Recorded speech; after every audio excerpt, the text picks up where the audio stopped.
pemeriksaan barang bukti perangkat komputer sebagaimana dimaksud dalam pasal 17 wajib memenuhi persyaratan teknis sebagai berikut. A. Penanganan barang bukti komputer yang berkaitan dengan data yang tersimpan dalam hard disk atau penyimpanan data lainnya dari sejak penanganan pertama harus sesuai dengan tata cara yang berlaku, karena barang bukti memiliki sifat yang mudah hilang ataupun berubah. Dan bila penyidik tidak memahami tata cara penyitaan barang bukti komputer, dapat meminta bantuan lapor Polri. B. Barang bukti dikirimkan secara lengkap dengan seluruh sistemnya. C. Barang bukti dibungkus, diikat, dilap, disegel, dan diberi label. Dan D. Pengiriman barang bukti ke lapor Polri dapat melalui pos paket ataupun kurir. Bahwa ternyata dalam kasus ini barang bukti rekaman CCTV diambil tidak sesuai dengan prosedur yang telah ditetapkan dalam Perkap nomor 10 tahun 2009. Bahkan lebih anehnya lagi, tidak diketahui siapa orang yang mengambil barang bukti tersebut.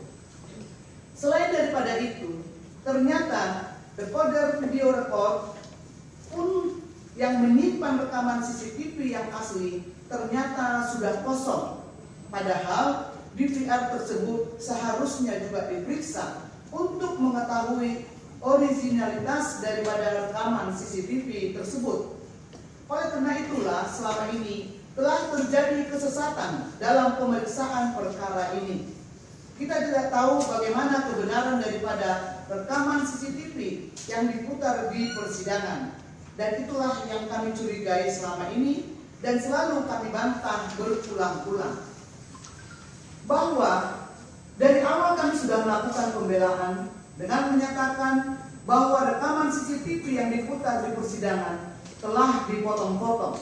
Akan tetapi pada waktu itu kami tidak ada bukti potongan video rekaman CCTV tersebut, sehingga hakim mengabaikannya. Namun akhirnya sekarang kami menemukan potongan itu yang dapat membuktikan bahwa ternyata memang benar CCTV ini tidak utuh lagi dari awalnya hingga akhirnya. Sebab kalau kita tidak tahu awal dan akhir daripada rekaman CCTV tersebut, maka cenderung akan terjadi kesesatan di dalam kesimpulan perkara ini.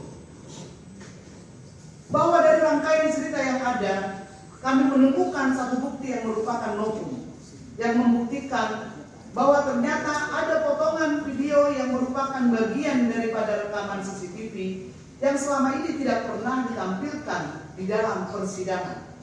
Novum tersebut terdapat di dalam sebuah compact disc ataupun CD yang diperoleh dari TV One dan berisi rekaman tayangan acara wawancara Karni Ilyas dengan ayah Mirna yang bernama Dermawan Salihin tanggal 7 Oktober 2023.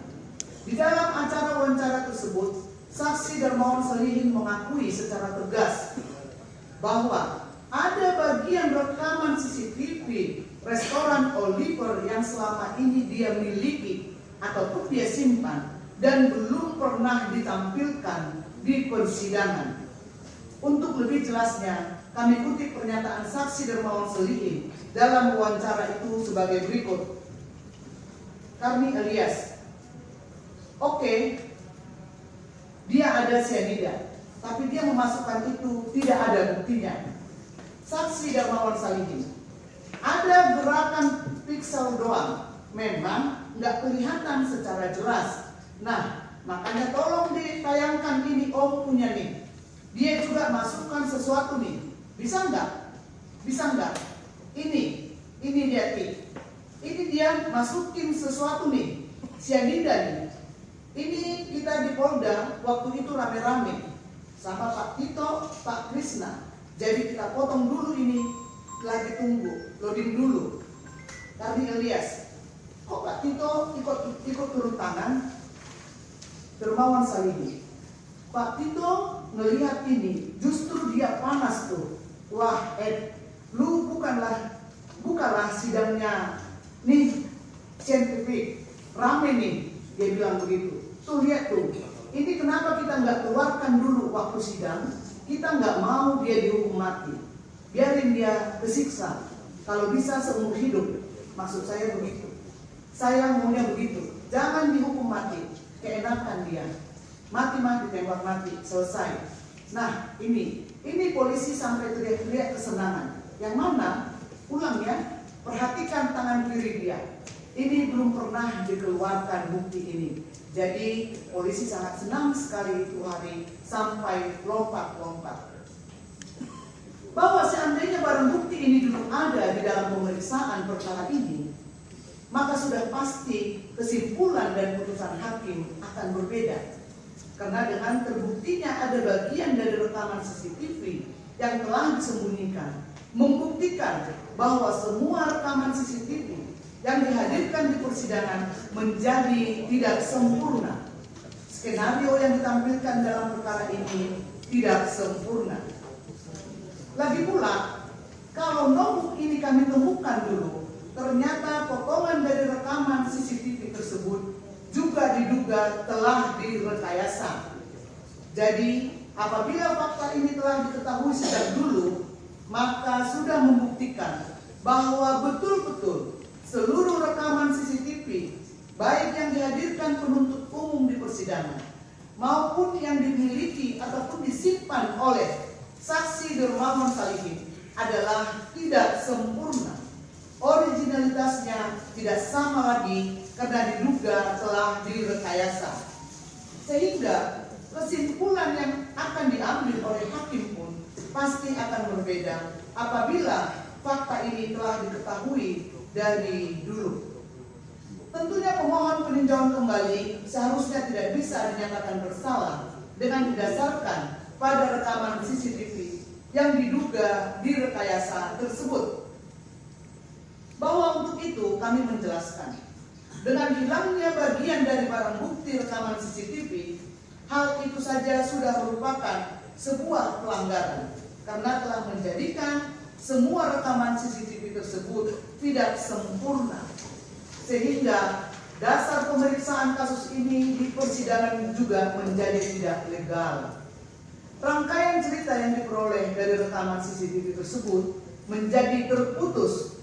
Adegan-adegan yang ditayangkan di persidangan selama ini menjadi terputus dan tidak bisa menggambarkan kejadian yang sebenarnya, sehingga mengakibatkan hakim tidak bisa mengambil keputusan secara sempurna.